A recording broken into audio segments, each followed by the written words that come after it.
Bem-vindos ao podcast O Sangue que há em Nós, um projeto da Associação Portuguesa contra a Leucemia, em colaboração com a International Myeloma Foundation. Queremos promover a literacia em saúde de pessoas que vivem com doenças hemato-oncológicas, como a leucemia, o linfoma e o mieloma múltiplo. Vamos estar à conversa com especialistas, doentes e familiares e, com isso, esclarecer este mundo dos cancros do sangue. O meu nome é Teresa Bizarro. Neste episódio vamos falar de linfomas cutâneos. Tenho comigo a doutora Mariana Cravo, dermatologista. Começo por perguntar o que é isto de linfomas cutâneos. Então, um linfoma cutâneo é um subtipo, uma variante dos linfomas. Portanto, os linfomas são tumores malignos dos linfócitos, que são células que circulam no nosso sangue, no nosso corpo, fazem parte do sistema imunitário. Normalmente, quando nós falamos em linfomas, temos a tendência a associar aos linfomas dos gânglios linfáticos. No entanto, como estas células circulam por todo o nosso organismo, nós podemos ter o linfoma fora dos gânglios associados a alguns órgãos. Dentre desses, o segundo mais comum é a pele. E, portanto, quando nós temos um linfoma localizado à pele, no momento do diagnóstico, chamamos de linfoma cutâneo. Como é que se manifesta? Normalmente manifesta-se por uma alteração na pele. Portanto, os linfomas cutâneos podem ser também como os linfomas gerais de células T ou de células B, consoante a célula que lhe dá origem, e a forma como se vai manifestar na nossa pele vai depender do subtipo de linfoma.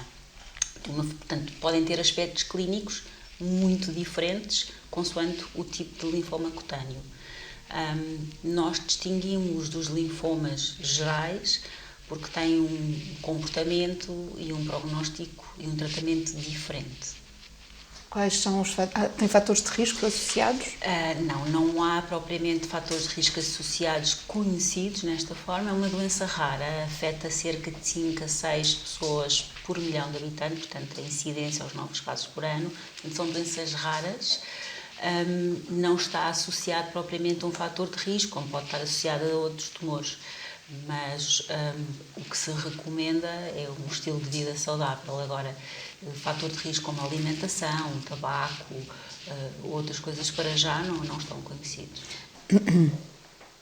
Disse que era uma doença rara, é também de difícil diagnóstico? É de difícil diagnóstico no sentido em que a forma mais comum de linfoma cutâneo é um linfoma cutâneo de células T chamado micose fungoide. Corresponde a cerca de metade de todos os linfomas cutâneos. E a forma como este linfoma na pele se expressa numa fase inicial é muito inespecífica. Podem surgir umas manchas que muitas vezes o doente nem se apercebe, algumas vezes podem dar comichão, outras vezes nem por isso.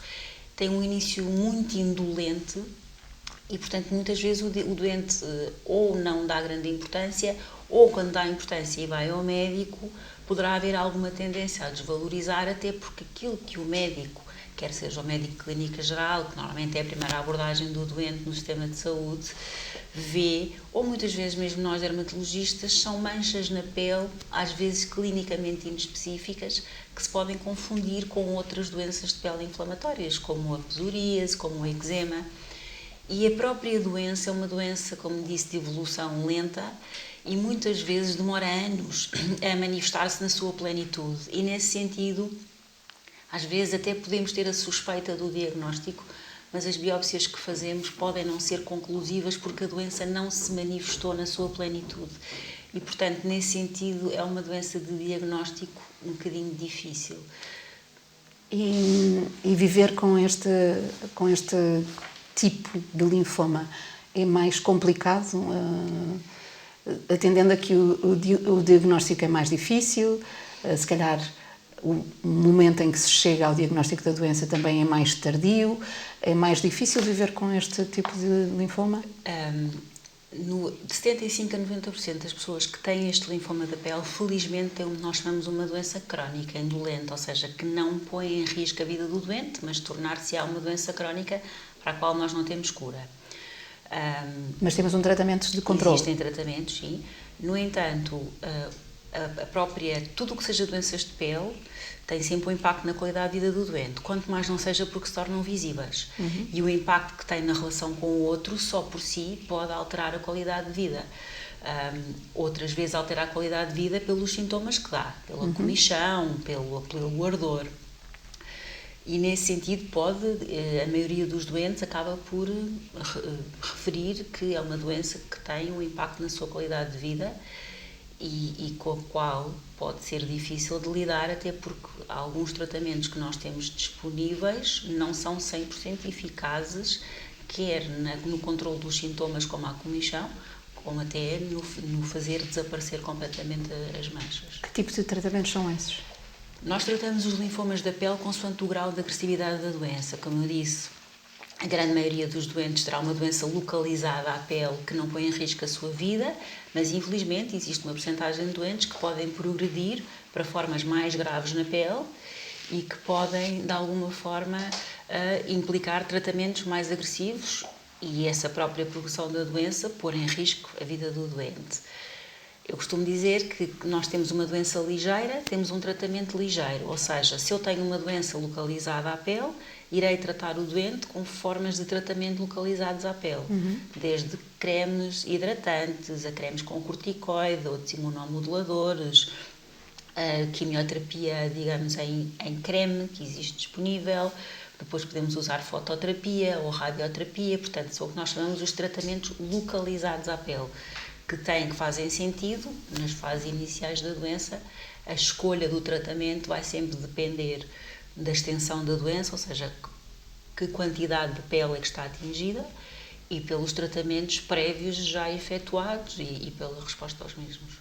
Tem uma evolução favorável, pode-se dizer assim, a doença? De 75% a 90%, sim. O doente acaba por ter aquelas manchas que aparecem e desaparecem, tem tendência a agravar em períodos de stress, normalmente melhoram com a exposição solar e a maioria dos doentes acabará por ter uma sobrevida igual a qualquer outra pessoa e vai falecer de outra causa que não o linfoma, mas irá falecer com o seu linfoma. Portanto, aquilo que nós dizemos é o senhor ou a senhora não irá morrer disto, mas irá morrer com isto. Portanto, torna-se uma doença crónica com uma evolução variável.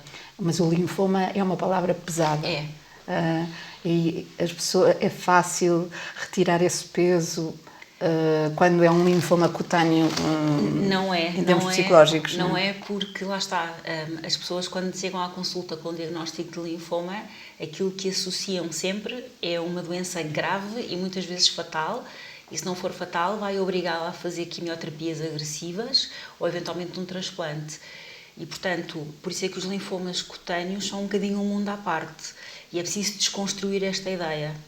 As primeiras consultas são sempre consultas muito demoradas porque os doentes, mesmo que tenham um linfoma com excelente prognóstico, a ideia que têm é que têm uma doença grave e, portanto, desconstruir esta ideia demora tempo, dá trabalho, entre aspas, mas tem que ser feita. Porque eu costumo dizer aos doentes, esta doença agrava com o stress. Se a pessoa não tem noção da doença que tem, vai sempre achar que tem uma doença muito pior, vai andar nervosa e estressada e muito provavelmente a sua doença irá piorar. Portanto, ter a noção daquilo que tem é muito importante para a compliance do doente, para que o doente adira aos tratamentos, adira àquilo que nós lhe propomos. E, portanto, nesse sentido, são sempre consultas difíceis, até porque a forma de nós termos de tratar é diferente da maioria dos outros tumores.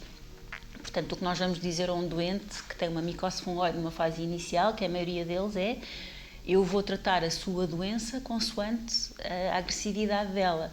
Ora bem, se damos em consideração que o doente, se calhar, tem um familiar ou um amigo ou alguém próximo que teve, vamos falar de um tumor da mama muito pequenino e que foi submetido à cirurgia, radioterapia, quimioterapia para que o tumor não apareça, e nós lhe estamos a dizer que, neste caso, eu vou tratar a doença consoante o estado em que ela está e vou dizer ao doente que, se houver alturas que não tiver nada na pele, eu não vou fazer nada. Ou seja, no fundo o que nós estamos a dizer é que vamos andar atrás da doença e não à frente. Isto vai contra qualquer conceito ou noção de cancro que as pessoas têm. E é preciso explicar isto muito bem, senão a pessoa vai sentir ou vai achar que está a ser negligenciada e vai dizer: então, a doutora está à espera que a minha doença agrave para a tratar, porque é que não me trata antes? Eu não trato antes porque eu não tenho meios para tratar antes, ou aqueles meios que estão disponíveis, não há nenhuma evidência de benefício para o doente serem usadas. Eu costumo explicar que se eu usar uma quimioterapia num doente que não precisa dela, vou estar a fazer um tratamento altamente agressivo que pode ter consequências graves, não vou curar o doente e estou a usar uma linha de tratamento que eu nunca sei se posso precisar no futuro. Portanto, explicar tudo isto, desconstruir a noção de cancro que a pessoa tem, explicar especificamente como é que o seu cancro, neste caso o linfoma cutâneo, se vai provavelmente comportar, é muito importante para termos um sucesso terapêutico e termos um doente tranquilo e seguro e com noção, que na grande maioria das vezes não tem, infelizmente, uma doença grave. E os níveis de toxicidade dos tratamentos também não são tão elevados? Exatamente, ou seja, há tratamentos que têm uma dose cumulativa. Eu não posso fazer quimioterapia indefinitivamente num doente, eu não posso fazer radioterapia dessa forma, ou mesmo fototerapia. Os tratamentos têm limites e, portanto, e todos têm efeitos secundários. Portanto, eu tenho que saber gerir muito bem qual tratamento que eu vou usar na determinada fase, sob pena de estar a dar toxicidade ao doente, a dar-lhe efeitos secundários, alguns potencialmente fatais, não é? Uma neutropenia, portanto, uma diminuição das defesas causada pela quimioterapia, pode levar a uma infecção grave e uma morte. Portanto, eu tenho que ter a noção da agressividade do tratamento, tendo em conta o doente que tem à frente e aquilo que é necessário. Há algum grupo que esteja mais exposto, um grupo etário, um grupo social, que esteja mais exposto a este tipo de... A faixa etária é entre os 50 e 60, a média na micose fungoide. Agora, há sempre exceções, não é? Pode surgir numa fase mais precoce, é uma doença extremamente rara em crianças, mas pode surgir em idades também mais avançadas. Mas digamos que a média é entre os 50 e os 60 anos. A que sinais se deve estar especialmente atento? Então, em relação à micose fungoide, eu volto a insistir um bocadinho neste porque é o mais comum. O quadro clínico mais típico são manchas avermelhadas, rosadas, com alguma descamação discreta, que podem dar alguma discreta comichão ou não, que na forma mais comum aparecem na zona, nós chamamos de cintura pélvica, ou seja, na zona das ancas, das nádegas, da zona púbica, abaixo do umbigo. Essa é a forma mais comum de início das lesões. Portanto, se as pessoas tiverem esse tipo de lesões, muitas vezes até pode ser uma psoríase, pode ser um eczema. Outra coisa que chama a atenção é doenças de pele que não respondem ao tratamento. Doenças que estão catalogadas como psoríase ou eczemas, mas quando nós as tratamos não há resposta. Portanto, isso também é um sinal de alerta. Manchas que não desaparecem com o tratamento, que se tornam crónicas, que se tornam prolongadas. Isso pode-nos, e por exemplo, se com esta descrição clínica localizadas às áreas que eu referi, devemos sempre pensar num linfoma cutâneo, uma micose fungoide. Para o diagnóstico é fundamental uma biópsia de pele. E não só uma biópsia de pele para a anatomia patológica, mas também nos fases iniciais para o que nós chamamos um estudo genético, para perceber se naquele pedacinho de pele existem linfócitos atípicos, portanto, linfócitos clonais, linfócitos malignos. Há testes muito mais sensíveis que nos permitem, numa fase muito precoce, em que a anatomia patológica não é conclusiva, ajudar a fazer o diagnóstico. Algum conselho especial para quem está a começar, nesta altura, a enfrentar o percurso do tratamento da doença? Obter informação e obter ajuda através de equipas multidisciplinares. Obter informação onde?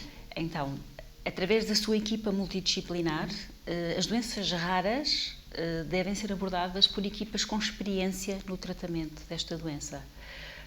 Porque, mesmo para quem tem experiência, às vezes lidar com estas doenças não é fácil, mas é completamente diferente lidar com alguém que vê 100 ou 200 destes doentes por ano do que alguém que vê 1 ou 2, como é facilmente entendível.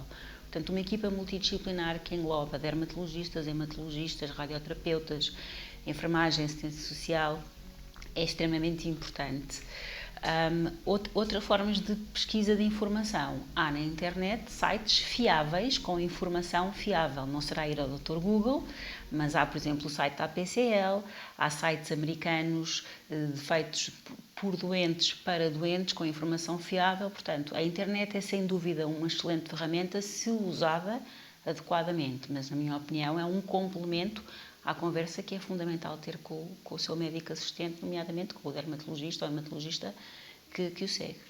Doutora Mariana Cravo, muito obrigada por ter estado aqui connosco e por ter aceitado este convite para estar no podcast do Sangue que é em Nós. Termina aqui este episódio dedicado ao linfoma cutâneo cutâneo, uma doença específica e apesar de crónica, com um tratamento que permite um conforto de vida aos pacientes. Esperamos ter eliminado alguma daquilo que é a procura de informação sobre este tema. O podcast do Sangue que há em Nós está disponível no site da APCL, está também disponível no canal da APCL no YouTube e no Spotify. Voltamos para o próximo episódio com um outro tema. Esperemos que volte connosco. Obrigada.